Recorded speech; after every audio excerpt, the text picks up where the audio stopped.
You are listening to the Loida Lewis podcast, hosted by Loida Nicolas Lewis. She's a trailblazing businesswoman, leader, philanthropist, and the widow of Reginald F. Lewis, the visionary leader who was the first African American to build a billion-dollar company. With unparalleled determination, Loida Lewis has not only excelled as a successful attorney, but also shaped a billion-dollar empire. Following the untimely passing of her husband, Reginald F. Lewis, she took the helm of TLC Beatrice, carving her legacy as a successful business leader. Be inspired and learn from her as she shares her wisdom, the secrets to her success in both business, in love, and in life. Let's live, love, laugh, and learn. With your host, Miss Loida Lewis. Welcome to the Loida Lewis podcast. Let's live, love, laugh, and learn together. I have the honor of having Kenneth Barlis, who flew all the way from Los Angeles to come to New York to be with me on this Loida Lewis podcast. So thank you for Thank you for having me po. This is an honor. Thank It you. is my pleasure. Thank Yes, you. yes. So I'd like you, Kenneth, if possible, Yeah. tell us a little about yourself, what you are doing now, and what 2024 means to you this coming year. So my name is Kenneth Barlis. I'm a fashion designer. I'm based in Los Angeles, California. I work a lot with our A-list celebrities, like Alicia Keys, Jenny Mai. So there's a lot more. And I also do a lot of magazine covers, pageantries. So those are my things, like are my bread and butter. And for 2024 for me is very exciting because this is something that I've been dreaming of having, but then it's finally happening. The year of the dragon is my year, so I'm claiming it. So for this year, we are opening our first showroom/store in LA. For the longest time, it's always just sharing with other designers. But this time, I finally got the courage to finally open my own, and we're very excited for that. So 2024 it is. Wow, did you hear that? Kenneth Barlis and is this in Los Angeles? Yes, po. LA. Yes. LA. All right, watch out, viewers.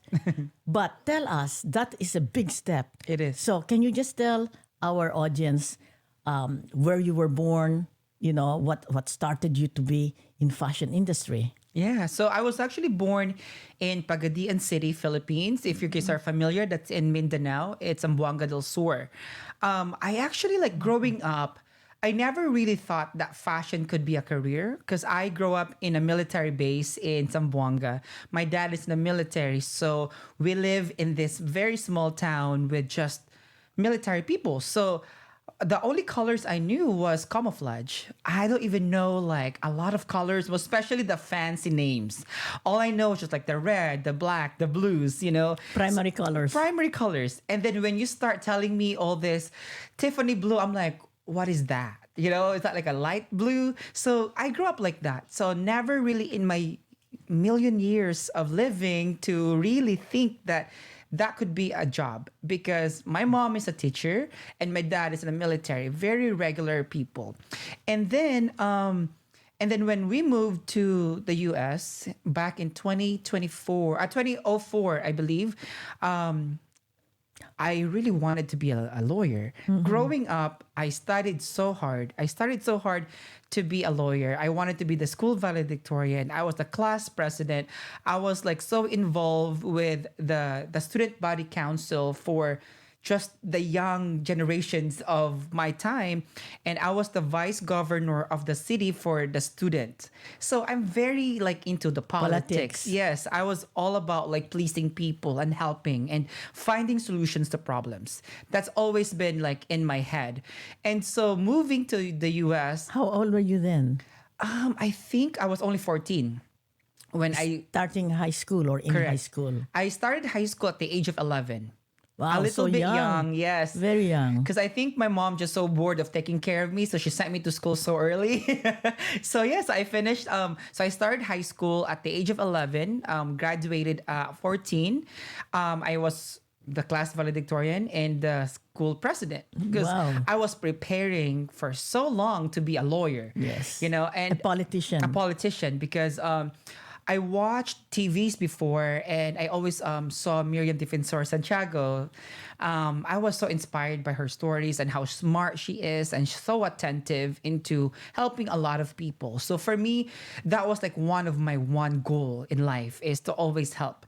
But then, you know, life changes, life happens, situations change, and I couldn't be a lawyer because our situation moving here to America was, you know, was very hard. We were poor. So my mom is a single mom of three, and she couldn't afford us to send to college, high school, and elementary all at the same time by herself In the United States. in the United States, in San Diego. So she proposed that I should be a nurse, you know, because that's like Yes. like a secure job. Yes, yes. And if we wanted to have a comfortable life, then I should be a nurse, because that's the only way that we all know how. You yes. know? She knows that you'll always have a job. Yes, you always And have you a will job. be paid well. Correct. You know, and I think that's just a security, because we grew up with really nothing. You know, when we moved here, we just lived in a facility where my mom works. So she saw how hard it is, and then, you know, but she's still trying so hard to give us a better life where what we had before. And That's why she moved here. yes, yes. And Was she able to find a job as a teacher? no, she didn't. So she started as a caregiving, because that's the only job that gives her like the, you know, the time to, like, that doesn't have a lot of requirements, I would say, but Yes. just to be there, and as long as you have a strong body to help others, then you have a job. So that's technically how our lives started in the US. So she came first and then brought you in one by one? Correct. How is that? Yes. So, well, my great grandfather is actually in the Navy. So we have a lot of family and friends that are already here. So In San Diego? In San Diego, yes. In San Diego and in Carson, California. And then when she moved here, that's where, you know, reunited with the whole family, and then just start petitioning us one by one. And who came first? My mom. Your mom. Yeah, my Okay. mom. And in the meantime, she left you with your With my her- dad. You with your dad. Yes. And Yeah. okay.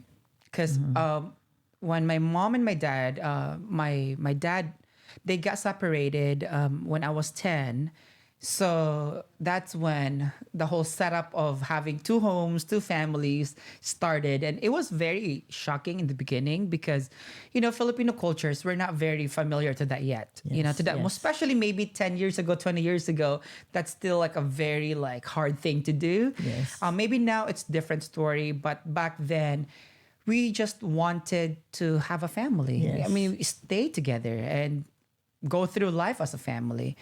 But that's not the story in my life at that Yes. moment. I mean, yes. at that time. Yeah. Yes. And so how did you manage to push through and not be dejected? You know, you were class president. Yeah. You were class valedictorian. So did you allow that family disruption? You know, I think in the beginning, now I'm thinking about the whole incident. I think I had my rebellious years because of that. You know, during high school, I think I could say I bullied a lot of people because that's like my way of like releasing my anger at home, and I don't have any other way of showing how. But then also because of that, I just want to make my parents proud. You know, I'm a people pleaser. I always wanted to make sure that my mom says, "Congratulations, you did an awesome job," or my dad. And growing up, I always wanted to be the first. I always wanted to be the best, so that that's something that I can get attention from my parents. It's yes, unfortunate, but at the same time, when you're 10, 11, 12 years old, that's the only thing you have. Yes. Yes. You know, yes. that's your most prideful thing that you can offer to your parents, is to Yes. be the best version of yourself so that they could be so proud of you. That's great, right? Yeah. So when you came to Carson, how was that adjustment? Because was- you came from yeah. Padaguan? Pagadian. Pagadian. Yes. That's in the south. Yes. Right. That's the southest part of the Philippines. Of the Philippines. Yes. So when you came to the United States, were you already speaking English? No, actually, I mean, I can speak it, but not super like, because the accents are very different. Like the twangs of everybody it's just different. Actually, it took me about 2 years to fully adjusted. Because I left my whole families, my friends, everybody that I know, and my comfort zone to be with my mom. But also because of my willingness and my wish to be with my mom. So Please her. yeah, to please her and just to hang out with my mom, because I grew up 4 years of my life without her. My relationship with her was technically just on the phone. She calls us every day, every morning before going to school, and just basically asking how am I doing and are you ready to go to school? She tried her hardest to be able to be there without there physically. But then at the same time, growing up, it's still not the same. Yes. Because you go through all these emotions, all these feelings, going to school, and everybody have their parents outside waiting for them, and then here you are, Yes. just nobody there. No. So yes, I think yes. for me that's just an emotional roller coaster growing up, but because of that, it makes me so much stronger. Yes, that's true. Yeah. And so when you came, you wanted to establish that bond. That relationship Yeah, that the I never had. relationship. Yeah. Yes. So she wanted you to study nursing. Yes. Did you study law or study nursing? So it was like the longest battle in the house. But then, of course, I have to be realistic. We can't afford to be a lawyer at that time. And so I started community college, actually, to get to get my prerequisites to be in nursing school. And to make it even crazier, my mom enrolled with me in the same classes my first 2 years in nursing school. Yeah. She was a classmate. She was my Oh, classmate. She was my goodness. classmate. Because she wanted to be a nurse too. It's not that. I think it's she's more worried that, I'm this young, gay, Asian kid moving to the United States that I don't know any better yet, And she just worried that I'm going to get bullied or being mistreated in school because I'm the youngest. I started college at the age of 16. Very young. So Yes. she is this protective mother to me. So she wanted to make sure that I go to school with her, and she sees whatever activities I do in school, like even our field trips. She have to take off from work just to go with field trips with me while I was in college. It's like I think she also misses those part growing up that she never had. And I think even though we are in college, I know college nowadays is like a full on like separating from your family and living your own life. But for us, it's a story of like reversed, because now we wanted to have that bonding all over again.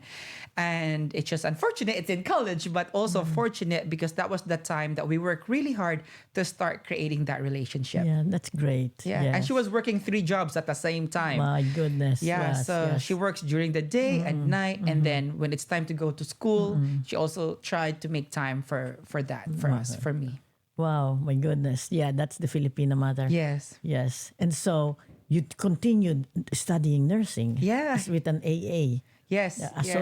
Associate, but yeah, something Yeah. like that. Yes. Yeah. So what happened? So, while I was in the process of my nursing, I finished my prerequisites. I applied to a lot of colleges, but for some reason, my GPA, I have a 3.8 during that time. That's very high. It's very high, and I finished a lot of time and hours from caregiving jobs. I did volunteer work, anything and everything that the prerequisites are needed.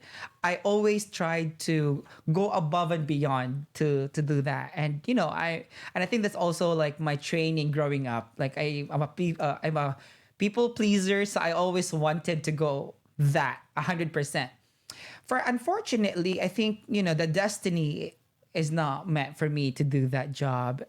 Almost Nobody offered you a job. No. In spite of having a high grade. Yes, even I applied for hospitals in our local hospitals.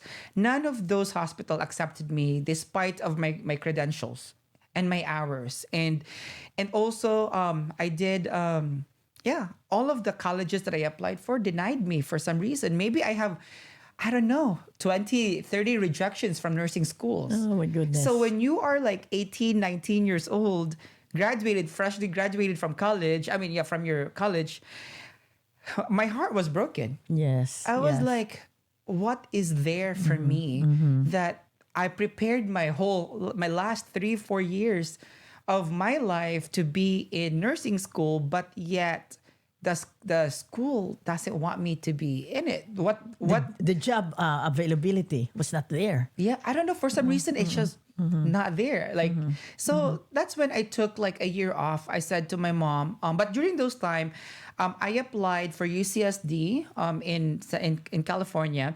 That is University of California, San Diego. Correct, the San Diego, the UC San Diego system.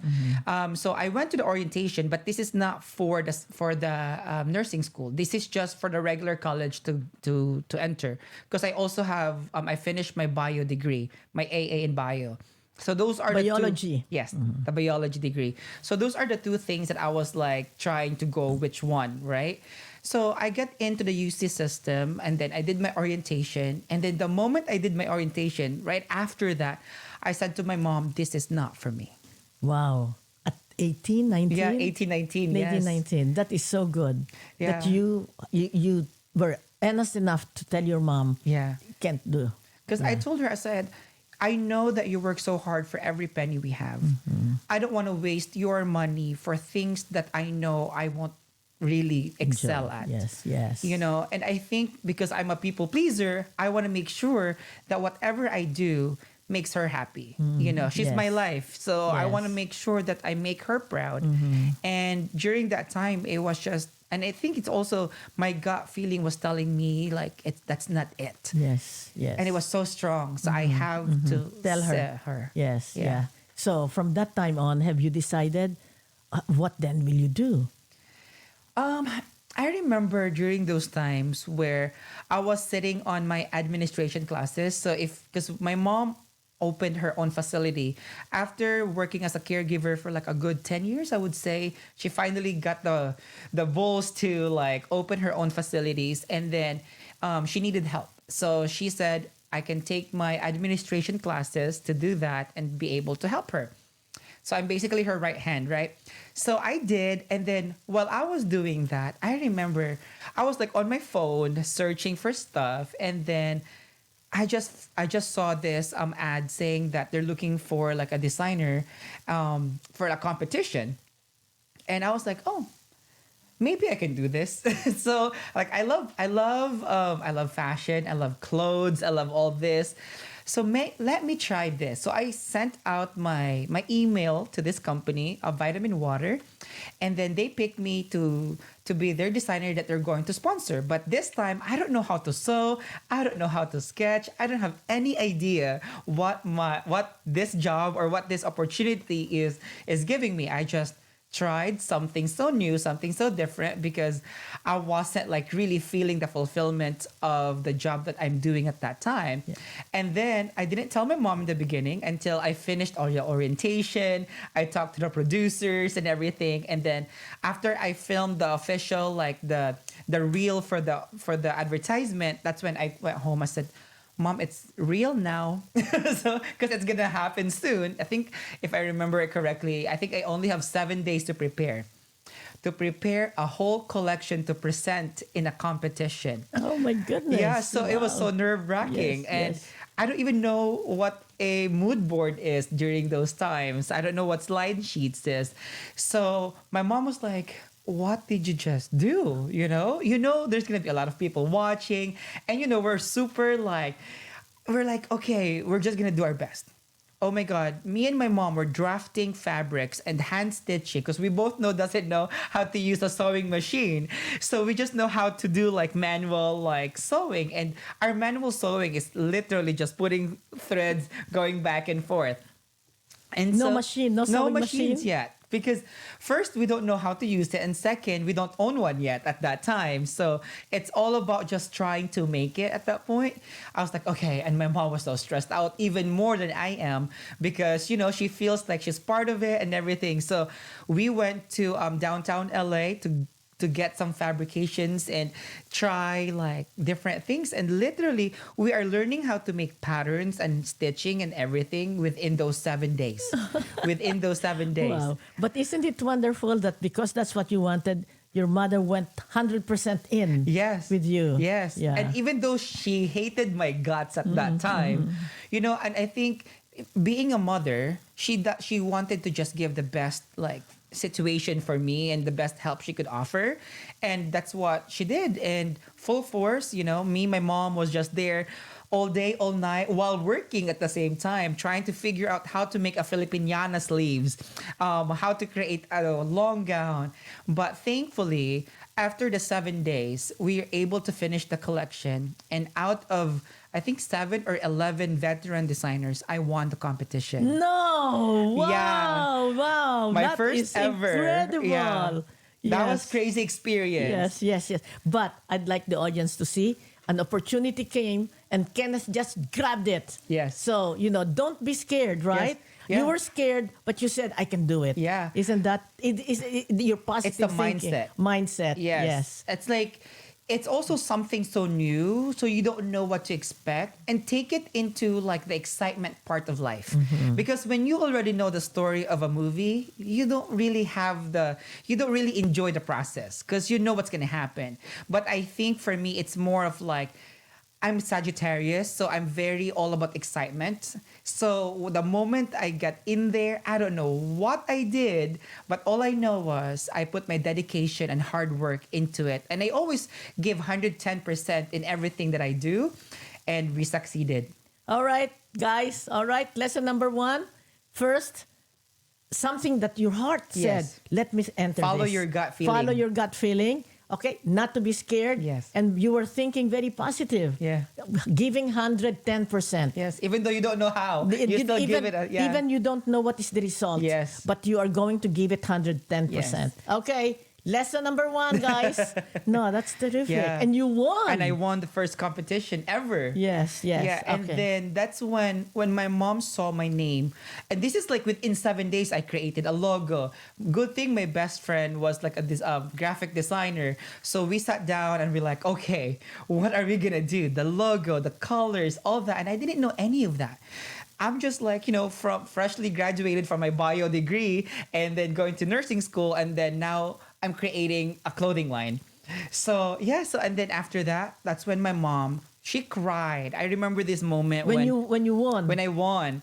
And she said, when she saw me on stage on that first time ever and seeing my name behind me in a big screen, she saw something in me that I truly enjoyed doing it.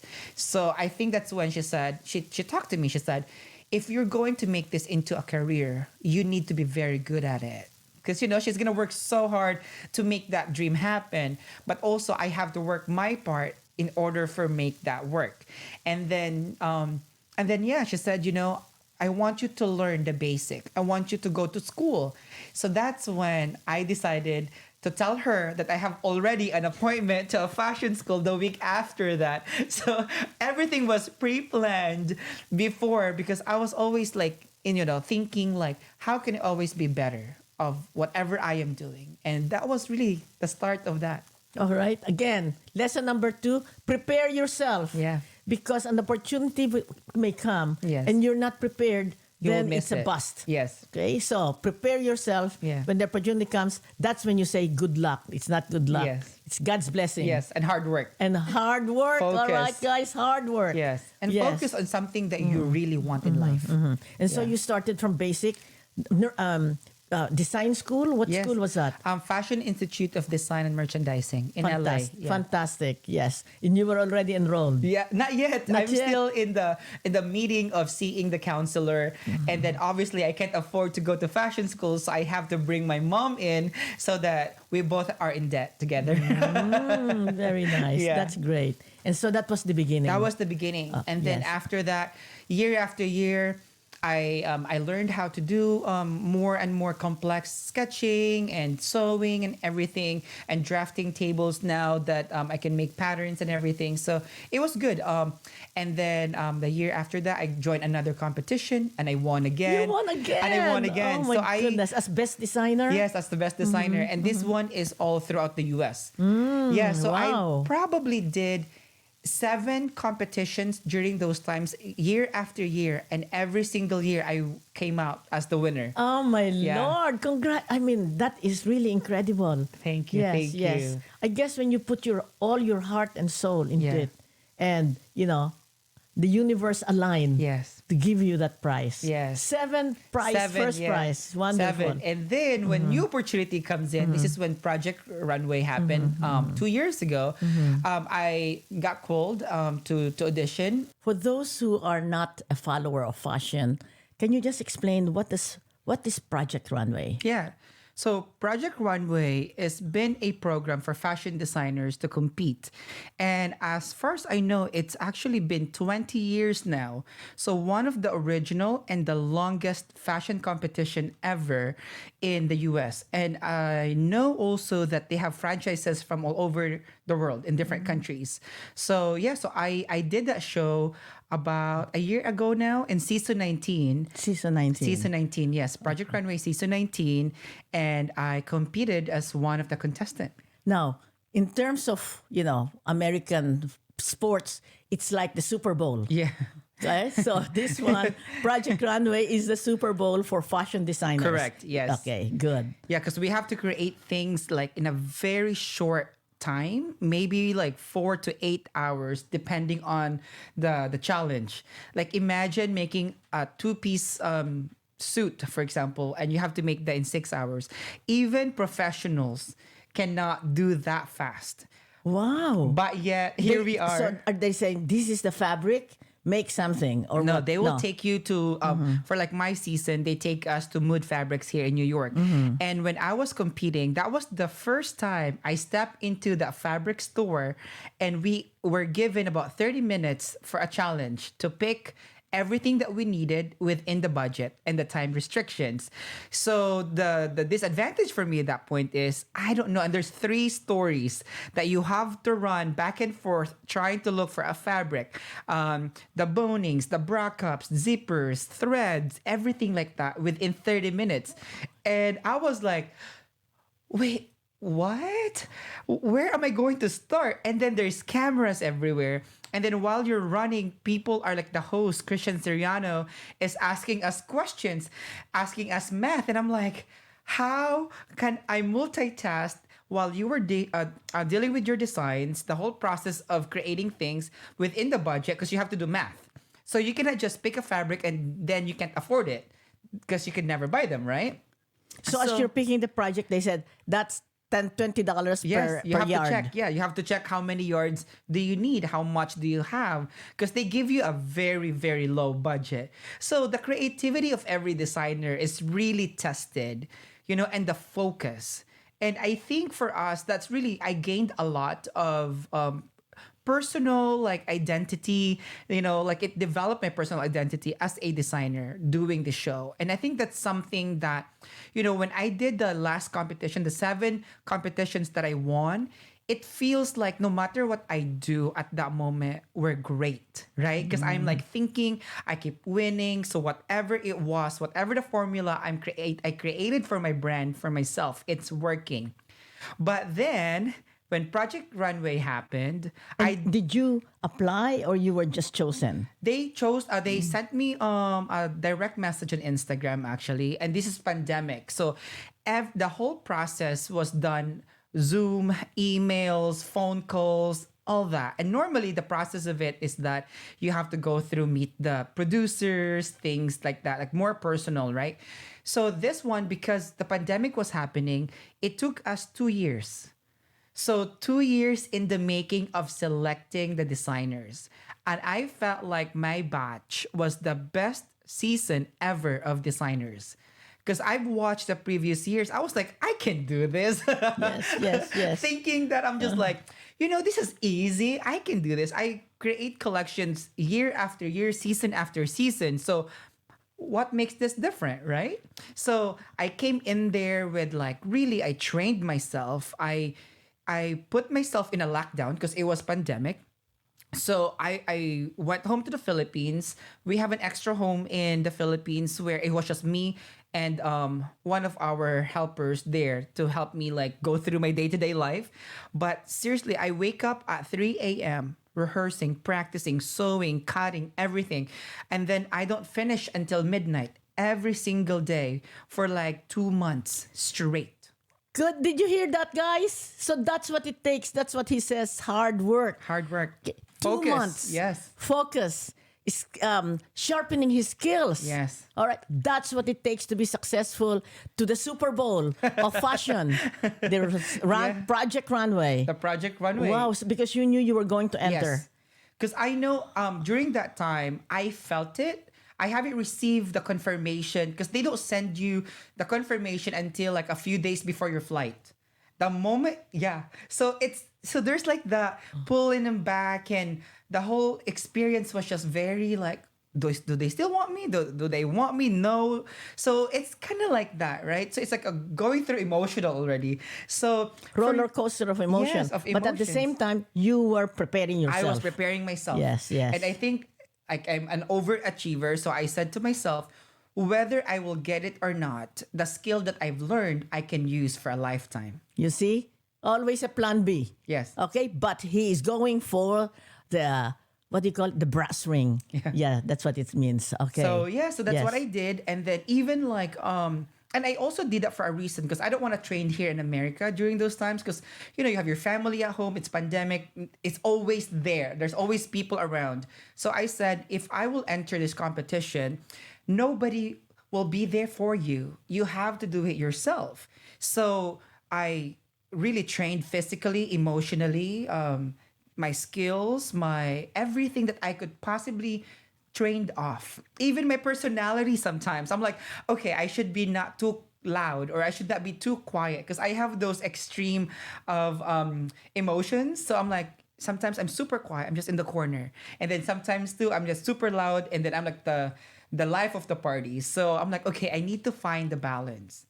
And when I did the Project Runway, it was such a nerve-wracking moment because I remember they flew us from different countries, from different part of the world.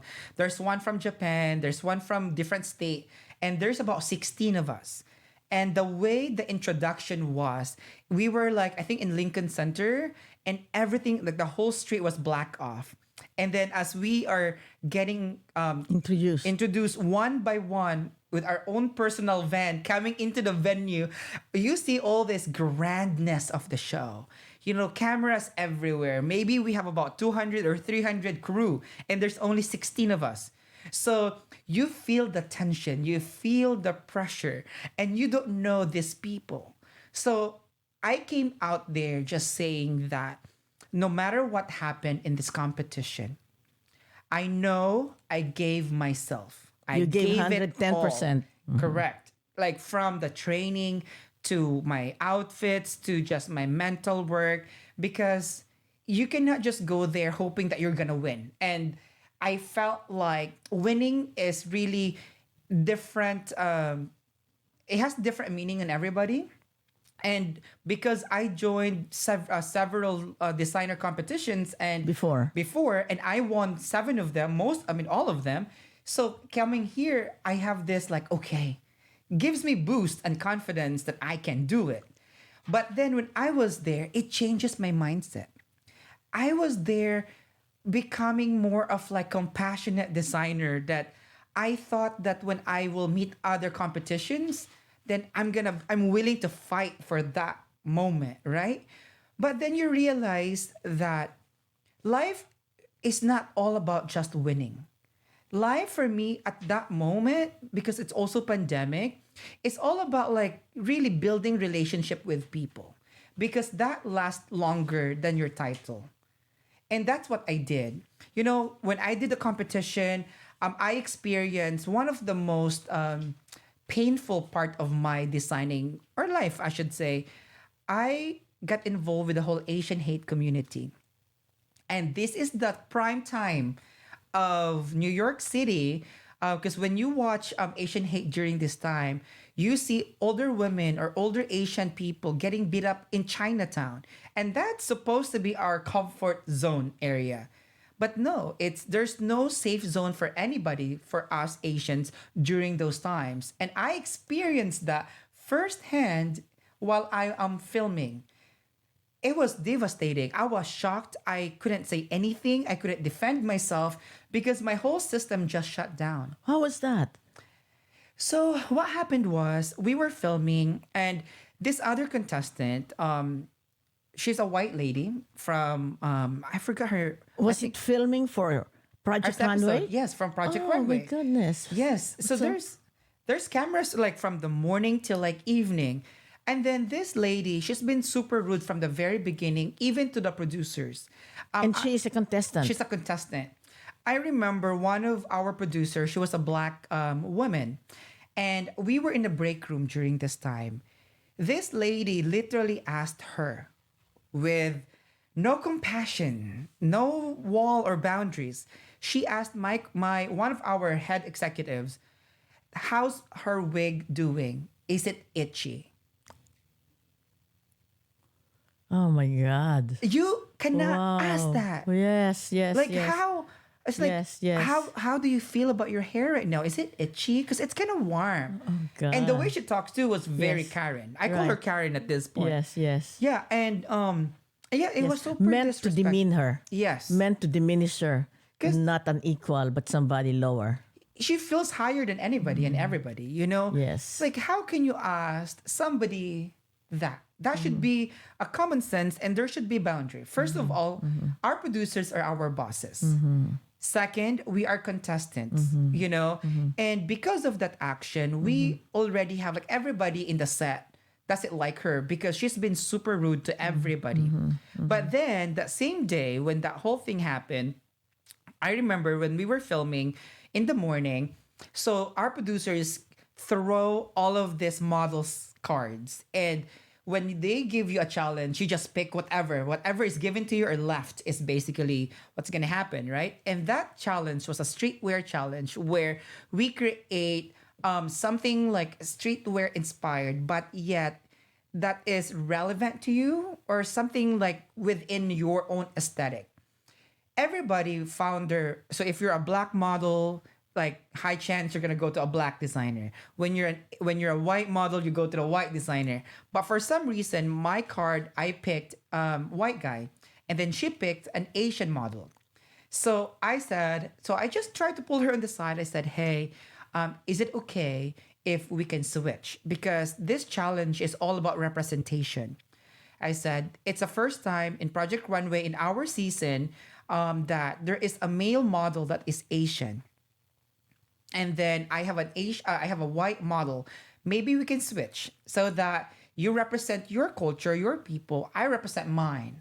You know, so that's kind of like how everything started. But then this lady just want airtime. She's very disrespectful. And then when we were just talking off camera, she was like, sure, but let me see the model first. And I said, yeah, that's not a problem, you know? When the moment that the cameras are on her, she just literally went to my table and started attacking me. Like literally. And I said, you know, girl, we don't need to go that far. Like, we don't need to go that far. You can keep your model because at that time, I finished my garments. She haven't even started yet. And this is maybe 2 hours when they gave us the challenge. So I came in prepared and strong. And then she was like, no, no, no. Like, we're going to fight this. I felt like this is what you want. You know, she created a full-on scene and drama during our filming to the point where I was like, you know what? I'm not going to go down to your level. You said that on camera. Yes, I said that. I said, I came in here to build my brand. I know what opportunity looks like. Yes, we are on a TV show, not a talent competition at this point. But also, I understand I have a brand. My brand is all about like making people happy. And if I can't provide that for my own self, then I'm doing my brand wrong. You said all of that. Yeah, I said that to her. I That's said, great. I am But- not going and to go it's to your on level. TV. Hopefully it's edited. It's Hopefully edited. it's aired. Yeah, because that whole drama Yes, went yes. on and on for like the whole day. Yeah, and she even like start like just going crazy with everything, and yeah, and she's just super disrespectful. You Yes, know. yes, yes. I mean, from the producer with the hair issues, going to the models, going to like my part Yes, of the yes, competition, it was yes. just bad. Yes, yes, yes. Well, anyway, if she is that way, it will project. It will Yeah. project. It will be projected. Yeah, and right after the competition, No. So so you stayed with the model that you had. You were did you finish? no, so what happened was, I think the producers were just like, okay, let's, find the common ground. And then the guy literally, the white guy got let go from me because then the Asian model came, I mean, we got switched. But then it was just so drastic and so drama because we have imagine maybe 6 or 8 hours to finish the garments, and this is 3 pieces, so we have to make pants, tops, or something for 8 hours while the drama is happening. So I understand it's a TV show, we have to give them TV, right? But being disrespectful, going to your culture, and then there's even people calling me that why am I so pro Asians if I blonde my hair during those times? They called me BTS, they called me names, they called me like, like very Asian derogatory kind of names. And these are all in the internet. I think some of them are in the internet, some of them are all behind the scenes. So I never really fully watched that episode because I felt like while I was watching it, it's more of like PTSD moment. Because I think the biggest pain I've ever experienced is that I came in there not just as a designer. I came in there as a Filipino designer and bringing pride to the Philippines, to every Filipino's dream, every immigrant story. So it's bigger than myself. And one person tried to ruin that for myself. And that's where the most painful part of that experience. And then I just don't wanted to be rude to people or because I respect the production so highly, the TV shows, the name of itself. So I just stayed quiet. I didn't say anything. Not because I am weak, but because I'm stronger than what I could possibly be for myself because I just took everything in. Wow, that takes courage. Guys, in moments like that, sometimes you have to speak out, but you also have the wisdom to just be quiet. Yes. Yes. And that's what I did because I don't want to represent every Filipino in that TV show wrongly. That's number one, because I felt like our culture, we are very known as friendly people. We are very known as generous, as loving. And I don't wanted for the other cultures to see us like, oh, Kenneth is Filipino and he did this. So I guess this and that, so instead of me going there and in a fight mode zone, I just showed that no, we are not like that. We're not going to go that far or that low just for a TV air. Thank you. Thank you. Thank you. That takes courage. And I just Thank you. cried. Oh my And goodness. it's painful. It's painful. Up to, I would say up to right now. And it's been like a year and a half now that we finished filming. There's still moments where I was like, I should have said something. I should have said this. I should have said that. I should have done this. I should have done that. But then, I went back to that realization at that time where, no, I think what I have done is actually what is meant to happen.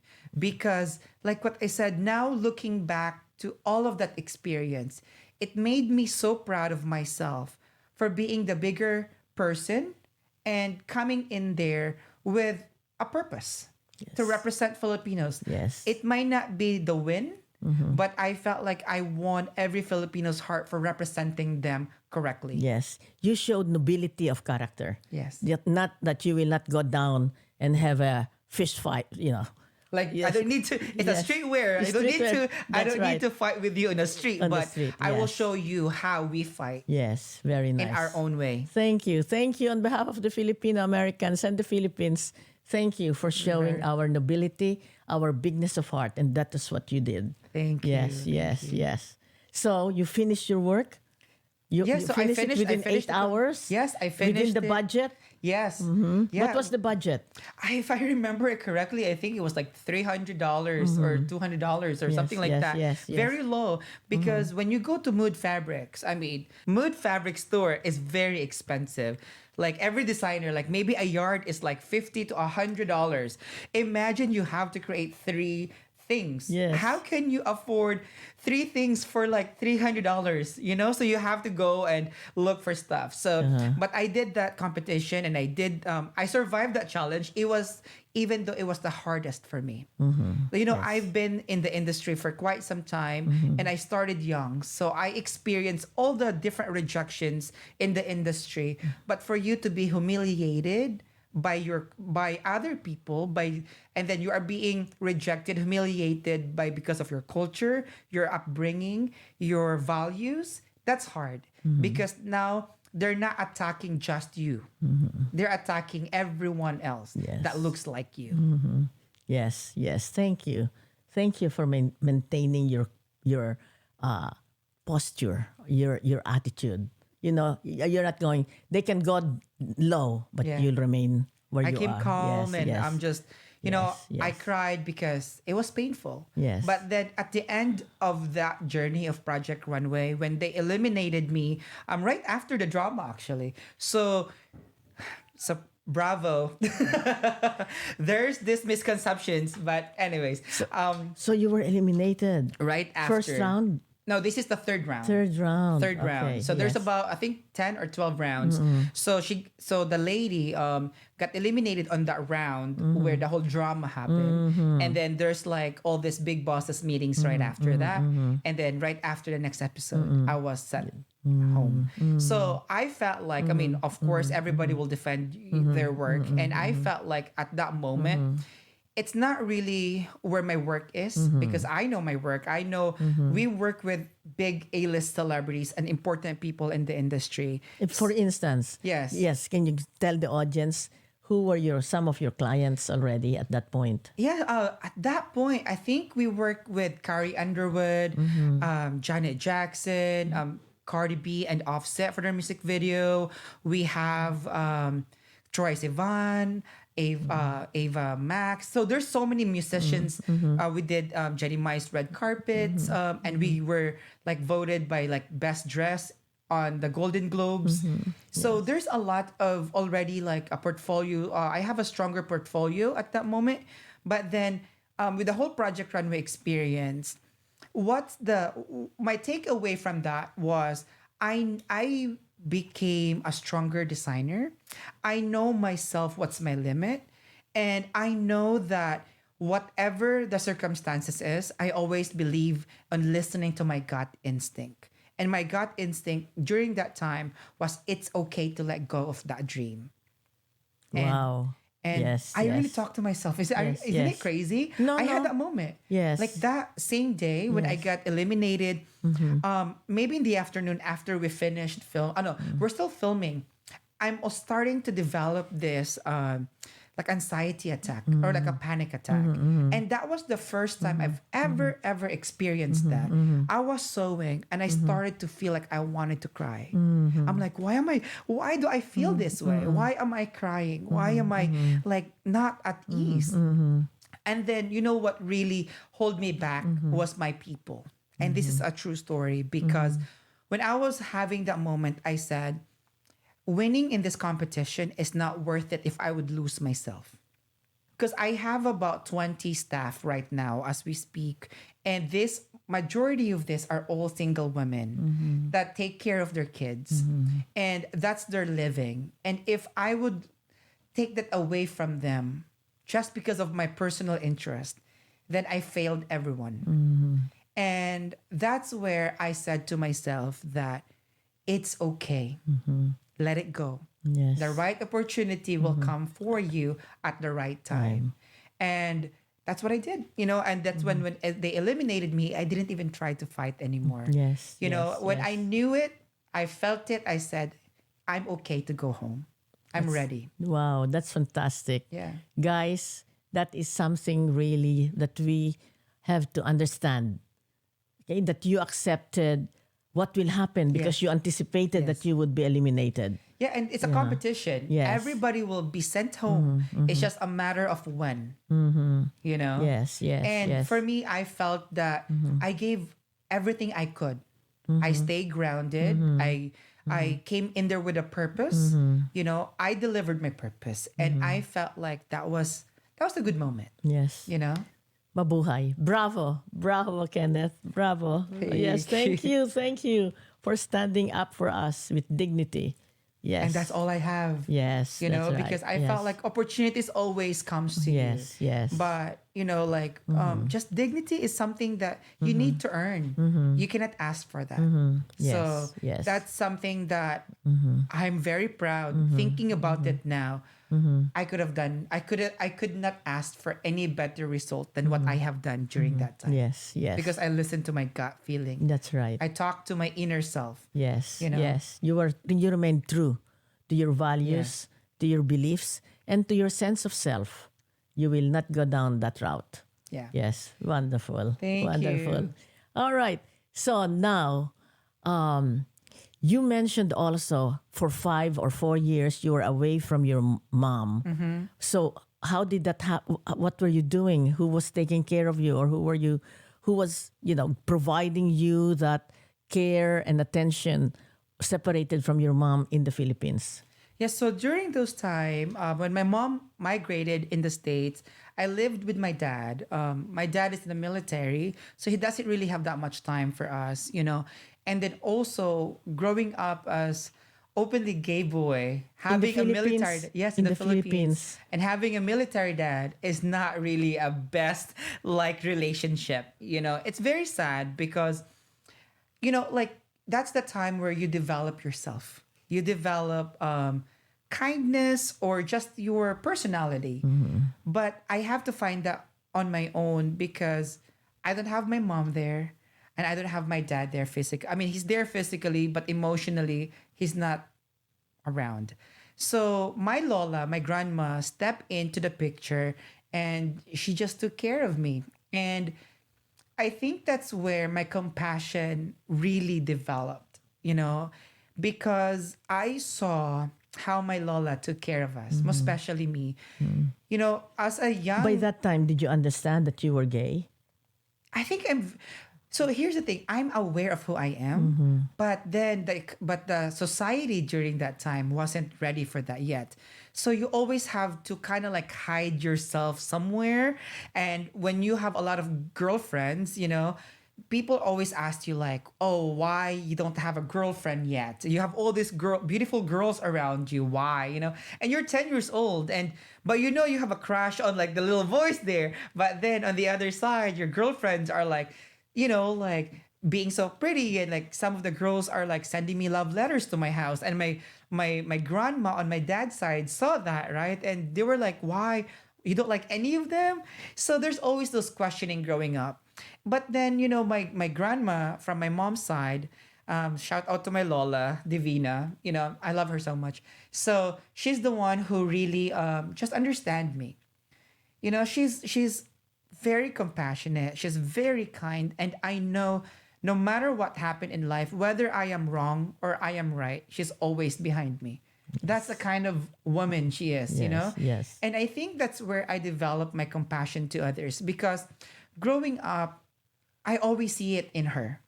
Even like to her friends, to her people, to my aunties, to my uncles that are super stubborn growing up.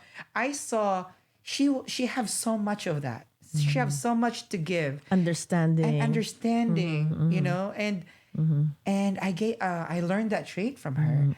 And now wherever I'm at in my life, I really just wanted to share that to others because I keep it. Part of my prayers is always, if I became successful in life, I would make sure that I can share these blessings and I can able to make a lot of people happy. And that's always been my dream. And every single time I pray, that's always part of that. Wonderful. Yeah. And is grandma, is she still alive? Thank God she's still alive. And, you know, but she's already in her older years now. Yes. And another dream of mine that just came true was able to provide her, you know, a house to live. And In the Philippines or here here? in California, in LA. So I was able to bought my first home last year, and then because my dream was to give her her own space to live, to retire, because she's still working until like last year. And I said, like your hips are hurting, your back is hurting. She barely like walks, and she's in her old age, but still wanted to work because she still wanted to provide for the family.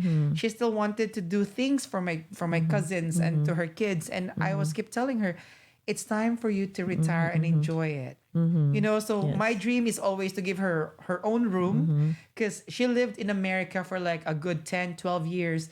She never really owned her own room because she's working, and she's always giving first before taking in for herself.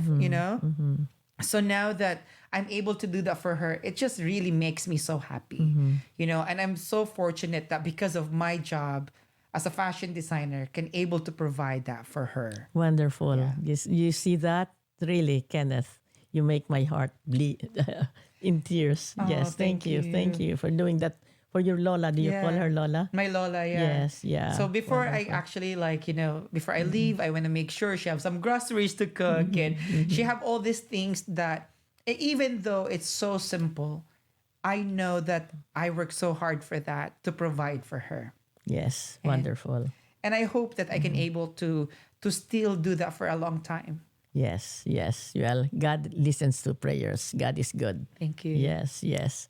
Well, do we have any questions from those? For those who have questions, please, you can email me, askloidalewis@gmail.com. Okay, the first question is from Rachel W.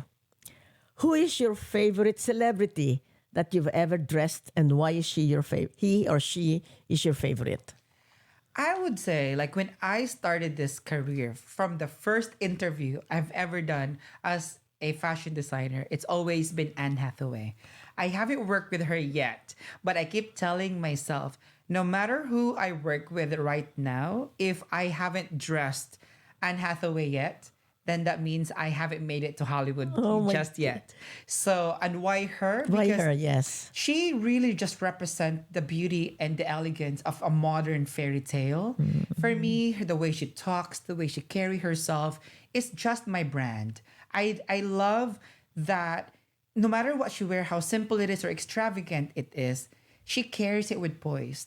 And I always dream of that for my clients. So it just gives me that dreams. Hopefully one day she heard this interview or she sees some of my work in the future, that I'm able to work with her, because then after that, then that's when I know I made it to my little Hollywood dream in my head. All right. Anne Hathaway, calling. The Devil Wears That was Prada. Prada. Oh, I'm obsessed with that movie.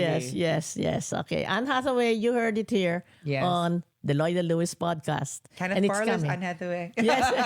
Yes. And your dream will come true. Thank I know you. that. Yes. Thank you for that. But you have dressed many celebrities that you mentioned. So who would you say is your favorite celebrity? My favorite celebrity is Carrie Underwood. The reason why is, I remember this. She wore it for the Country Music Award show when she hosted that TV show. The next day, everything in my shop was sold.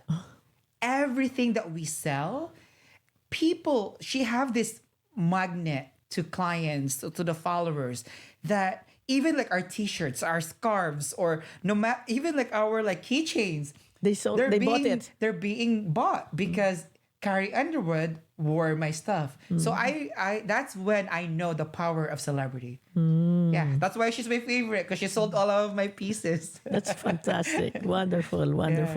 I can't wait for your opening Oh, thank in you, Po. Los Angeles. Hopefully you can come. Well, let us know. Let us know. All right.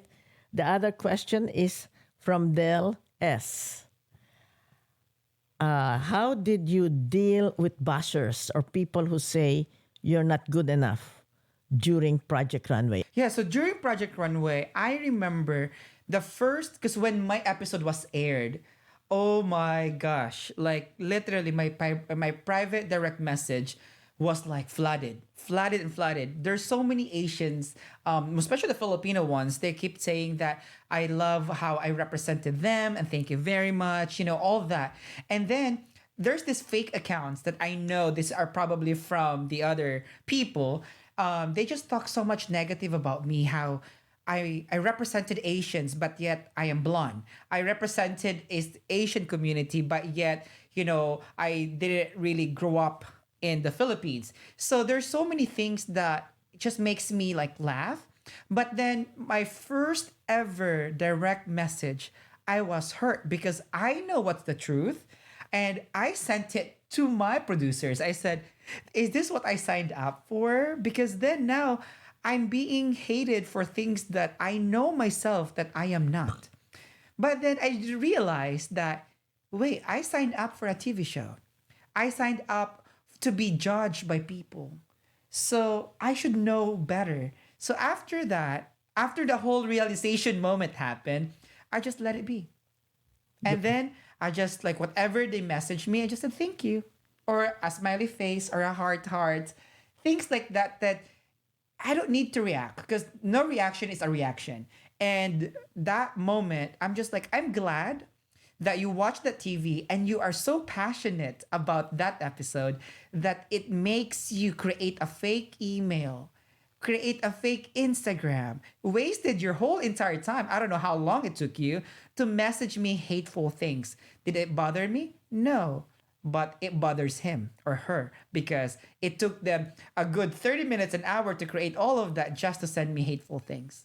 Very good. So, in other words, They don't matter. they don't matter because you know yourself. Yes, I know exactly what happened. Yes, I know yes. who I am. Yes. I know what I gave. I know what I shared. I know what I received. So at this point, they can hate as much as they want.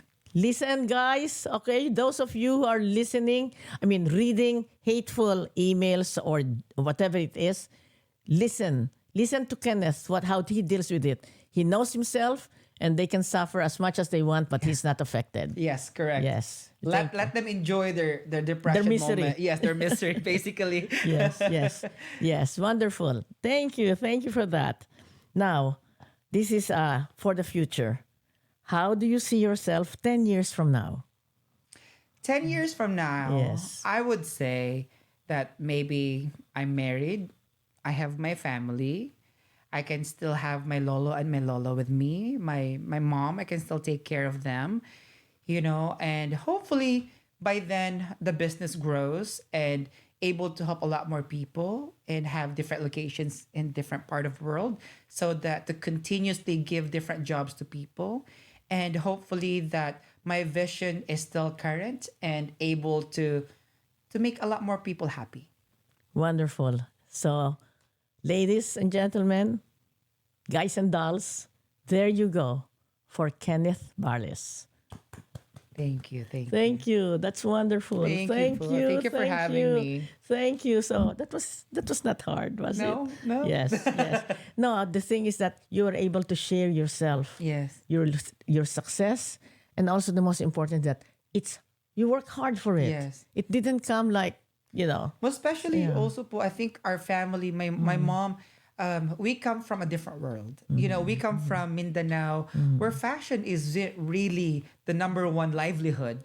But also I fashion. found, fashion is not. Not. Yeah, it's not because I grew up in a military base.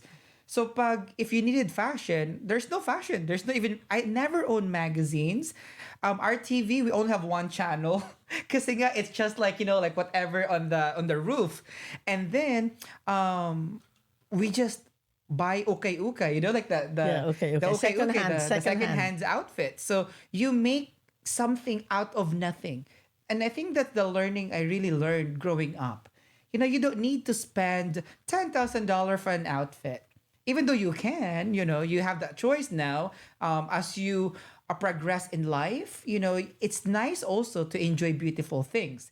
And that's why I created my own clothing line because my goal is to make a lot more people happy because when they're happy, looking good, then that means I did my job well.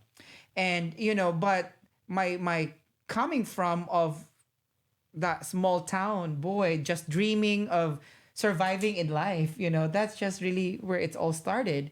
And then I found out also that my great grandmother is a seamstress. I didn't know any of this until my lolo, his mom is a seamstress, and also his dad. So I always ask my family, I'm like, why is it like, where did I get this from? Because I never in my wildest dream, this is going to be my career choice, right?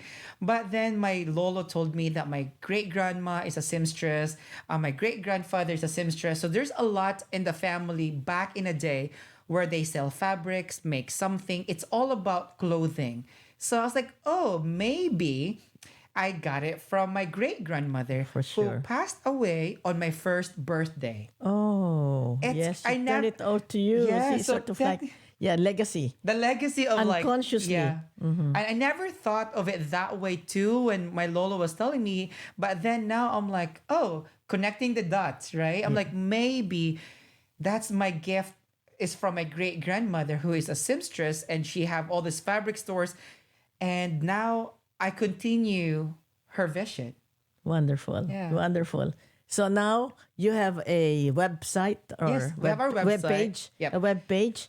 Please So- tell the audience. Yeah, so they can reach out to us through our Kenneth Barlis official website and also our Instagram as on Facebook. So I know the younger generations they love their TikToks and Instagram stories. So yes. you guys can follow me, Kenneth Barlis _official.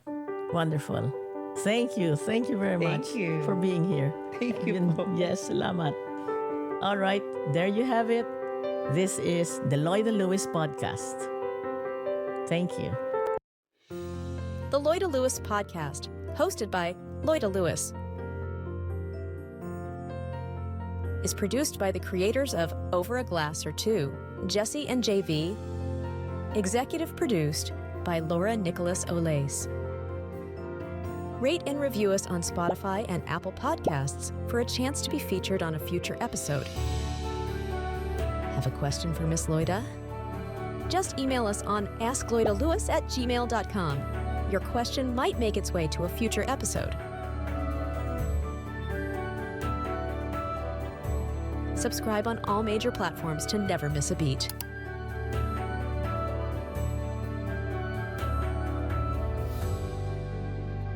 Thank you for listening to the Loida Lewis Podcast. Let's live, love, laugh, and learn together